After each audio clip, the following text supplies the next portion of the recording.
Hi, my name is Joseph Muhammad Ali, and today we'll be doing experiment number 4, colligative properties. The objectives of this experiment were to determine the boiling point elevation of a solvent by an unknown solute and to determine the molecular mass of an unknown. A little background before we get started. The physical properties can be divided into extensive and intensive properties. Extensive properties depend on how much of a sample is being studied. This includes the grams or the volume. Intensive properties do not vary based on the amount of the sample. This includes density and concentration. A subset of intensive properties that only apply to solutions are colligative properties. Colligative properties are properties of solutions that depend upon the ratio of the number of solute particles to the number of solvent molecules in the solution. Some examples of colligative properties include relative lowering of vapor pressure, elevation of boiling point, which we'll be doing in this experiment, depression of freezing point, which we will see in the post-lab, and osmotic pressure.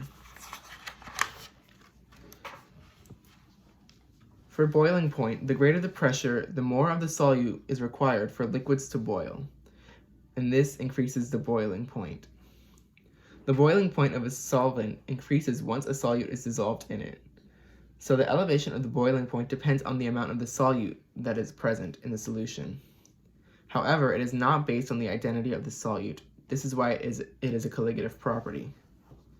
In this experiment, we use the molality and different formulas to help us figure out the boiling point and the molecular mass.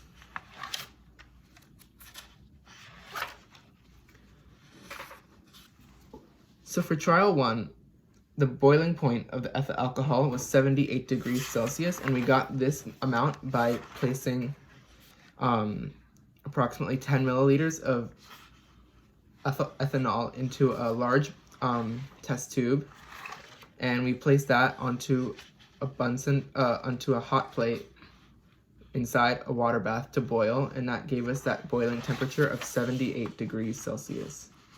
And we just used that same number for the other 3 trials, which gave us the average of 78 degrees Celsius.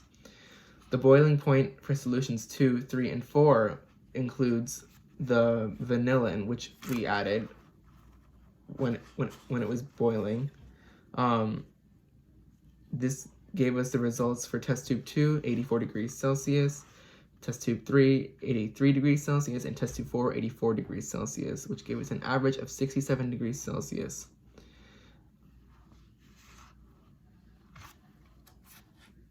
For the mass of the vanillin, it was 1 gram per 10 milliliters of ethanol in each large test tube.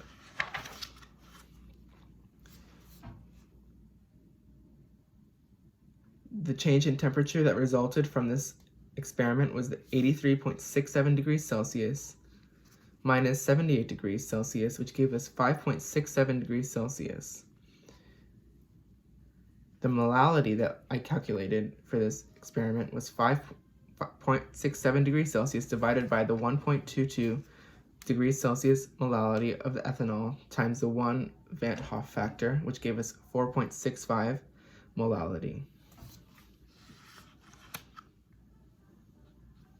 For this experiment, we were given some values. We were given the density of ethanol, which is 0.789 grams per milliliter, and the expected boiling point of ethanol, which is 78 degrees Celsius. We were also given the expected molecular weight of vanillin, which is 152.149 grams per mole, and we were given the Kb values of water and ethanol. For water, it's 0.512 degrees Celsius per molal, and for ethanol, it's 1.22 degrees Celsius per molal.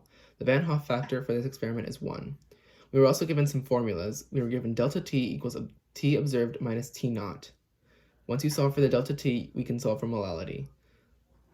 The molality formula is M equals moles of solute over kilograms of solvent. We converted the milliliters of ethanol to grams using the density equation, and once we get that, we can plug it into the equation. After we plug it in and get the value for the molality, we plug it into the delta T equation and equals Kb times M times I, and this gives us the end result for the molecular mass.